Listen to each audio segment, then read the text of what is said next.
नहीं करते थे और पूरे भारत में ऐसा करने वाली सिर्फ एक जाति थी, वो है चमार। आप बुजुर्गों से पता कर सकते हैं। 2. पूरे भारत में जिन श्रुतियों और लोक कथाओं में चमार को ब्राह्मण बड़ा भाई बताया जाता है, क्योंकि ब्राह्मण हिंदू धर्म का मुखिया है, तो चमार बुधवार धर्म का मुखिया है, इसीलिए चमारों की शादी में पंडित नहीं बुलाया जाता। 3.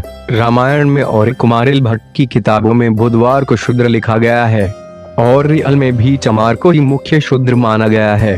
अन्य जातियां कभी निशाने पर नहीं रही। 4. समस्त जातियों में सिर्फ चमार जाति ही ऐसी है जो गरीब होने के बावजूद अपनी आन शान पे मर मिटती है और इस जाति में आज भी राजसी गुण झलकते हैं। 5. चमारों का घर गांव के बाहर अक्सर होता है, क्योंकि चमार गांव के राजा होते थे। इनको ही गांवों में डीह बाबा कहा जाता है। 6. चमार जाति से बौद्ध धर्म छीनने के बाद उसे धर्म विहीन कर दिया गया था और अछूत इसलिए बना दिया गया कि यह जाति फिर कहीं से बौद्ध धर्म ना खड़ा कर पाए। 7. चमार जाति की शिक्षा पर रोक इसीलिए लगाई गई थी कि वह अनपढ़ रहेगा तो खुद को चमार अछूत समझेगा और कभी यह नहीं जान पाएगा कि वे चमार एक राजशाही खून है। इसलिए चमारों की शिक्षा पर रोक लगाई गई थी कि चमार शिक्षा पाएगा तो फिर से बुधवार धर्म खड़ा कर देगा। 8.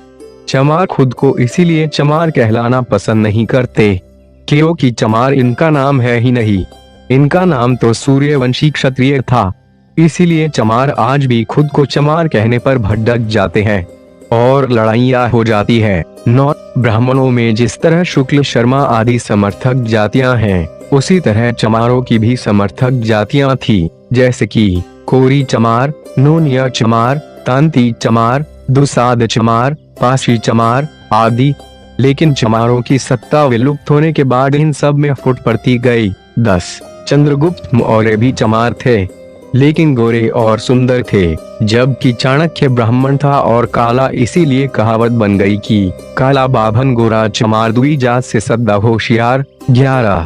जो भी जातियां आ रही नहीं थी वो चमार कहलाती थी और ऐसा आज भी है, चाहे मौर्य हो या नोनिया या दुशाध्या, अन्य शूद्र ब्राह्मण सबको चमार ही कहता है। ये सारी बातें जो ऊपर लिखी गई हैं, ये वर्मा और तिब्बत के बौद्ध ग्रंथ में इसका प्रमाण है और अधिक जानकारी हेतु आप बाबा साहब की लिखी किताब हु वॉज शूद्र कौन थे से पढ़ सकते हैं।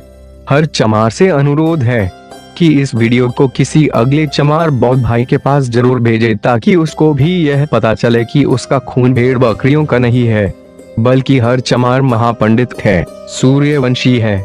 जय भीम, जय भारत।